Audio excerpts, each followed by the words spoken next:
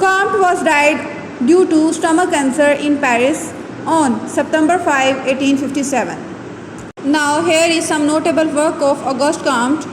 He wrote many books like Introduction to Positive Philosophy, System of Positive Polity, Cours de Philosophie Positive, and A General View of Positivism. So this was a little introduction of Auguste Comte.